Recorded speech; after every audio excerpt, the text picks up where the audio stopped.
Bom, aqui uma visão geral. O que não der para ler muito bem aqui, eu vou lendo aqui com vocês, tá? Aqui, conforme nós falamos, vamos dividir em etapas. Aqui, equipamento de alimentação do reator. Aqui é um processo completo, tá, de fabricação de uma resina. Então, aqui o sistema de alimentação, efetivamente o reator onde ocorre a esterificação, a condensação. Aqui o tanque de armazenagem e sistema aqui de esfriamento e britagem. Aqui detalhando um pouco mais, os ácidos, né, conforme nós vimos lá atrás, eles são abastecidos via silo.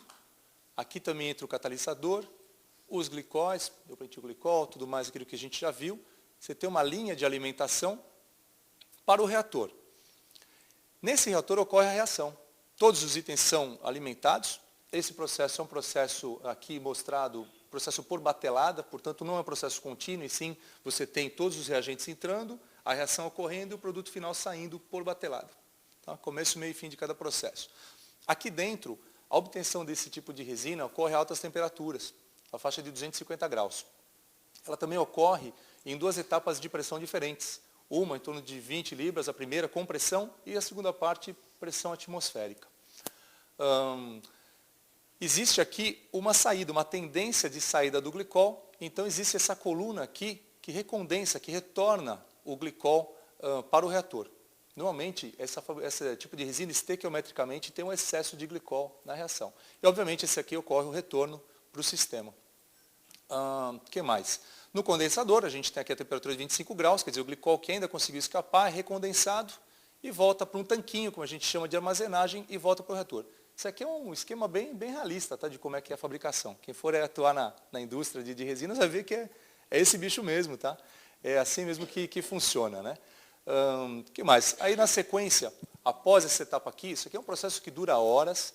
Durante o processo de fabricação, nós temos análises feitas de titulação, justamente através da titulação que você verifica como é que está a reação, como é que está o consumo do álcool, como é que está o consumo do ácido. O índice de acidez identifica basicamente a hidroxila livre, quantidade de água que está saindo, cor.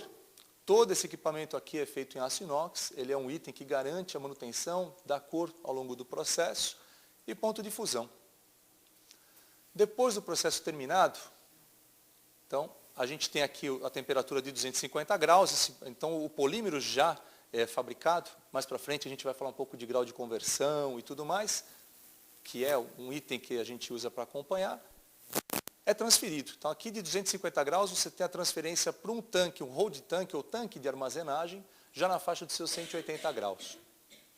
Então, o polímero já formado fica aqui armazenado, passa por um processo de filtração, malha 100 a 200 mesh, também telas de aço inoxidável, e depois é feito o descarregamento. O descarregamento pode ser em bandeja ou no sistema de esteira, onde, após a filtração, ele é passado, ele é gerado uma fina película dessa resina numa esteira de aço inox contínua. Fica então circulando.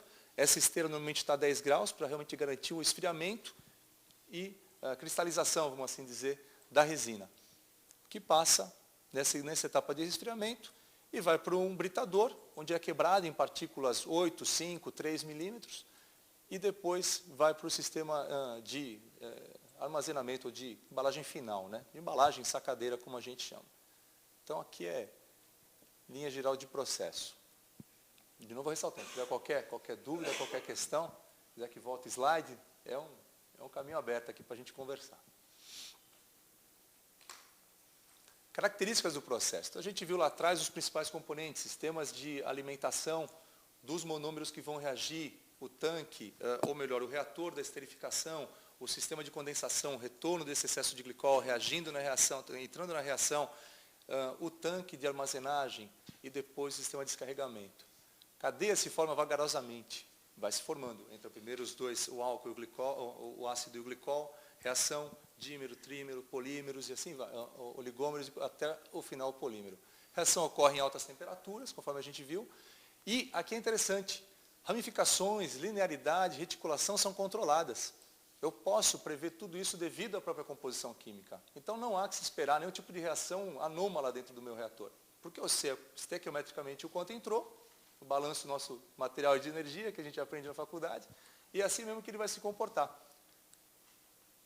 Coloco esses monômeros, já sei, basicamente, pelos grupos funcionais que estão entrando, como é que vão ser as ramificações, como é que ele vai se comportar. E pode ser influenciado pela presença de um ácido forte. Vocês viram aquela ideia lá que a gente passou de uma composição? O ácido forte catalisa, aumenta a velocidade do processo de esterificação. Aqui é um gráfico, tá? Onde nessa linha A, nós temos o ácido adípico mais etilenoglicol reagindo. Você vê aqui o tempo em minutos, aqui o grau de conversão, basicamente o tamanho médio da molécula que está sendo formada. Nós vamos ver a equação no próximo slide. E, no caso dessa linha A, mostrando aí que está catalisada com ácido paratolueno sulfônico. Se não for catalisada, realmente, o grau de conversão é bem inferior, o tempo para você obter o polímero é bem maior. Então, é muito comum usar uma série de catalisadores nesse tipo de processo. Controle da reação. Então, nós falamos lá atrás, já quando estava no slide do reator, né? Controlado titulação, acidez, quantidade de água, cor, ponto de fusão. Aqui a gente tem uma equação teórica que a gente usa para grau de polimerização médio numérico e o grau de conversão.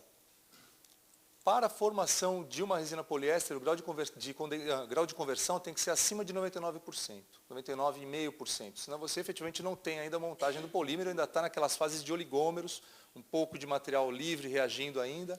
Então é assim que ela ocorre.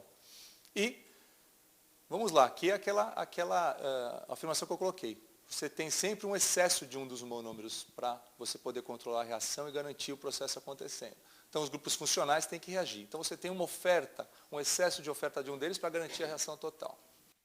Temperatura de transição vítrea. Então, mais um item aí que a gente traz, né, da teoria para a prática, no dia a dia da fabricação das resinas, né?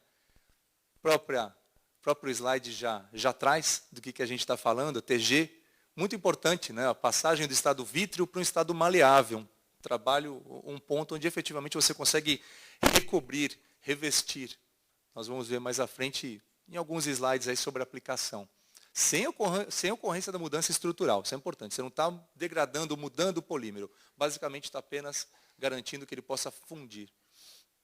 A TG afeta o ponto de fusão, a temperatura onde o sólido começa a se tornar líquido, sobre uma atmosfera, e propriedades físicas. TG, sem dúvida, é ditada pela TG dos monômeros. Então, de novo, né, quando a gente escolhe os monômeros que vão reagir, a gente já sabe o que a gente quer ter de TG do polímero final.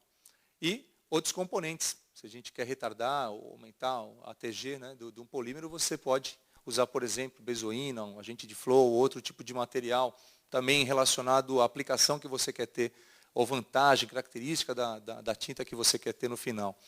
E a TG das resinas poliésteres se dá entre 50 a 65 graus. Tudo bem até aí? Tá legal? Tá melhor para ouvir agora, né?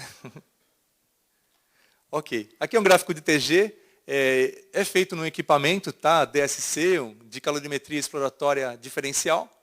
Equipamento disponível nesse tipo de indústria química, entre outros equipamentos que são usados para análises, né, do polímero gerado.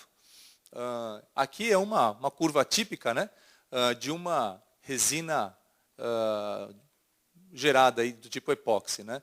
Então, é interessante aqui verificar que você tem dois momentos aqui na fabricação, numa resina. Você tem um processo de tirar calor do meio, a resina absorvendo o calor do meio até se fundir, que é o ponto de melt, como a gente chama, numa determinada temperatura, onde efetivamente aquele pó começa a virar filme. E depois, o ponto, seguindo no processo de cura, um pico aqui exotérmico, o processo passa de endo para exotérmico, onde você tem a cura. Até a temperatura, normalmente, das estufas utilizadas para cura desse tipo de tinta. Mais para frente, a gente vai ver um pouco mais dessa parte de aplicação e processo de controle.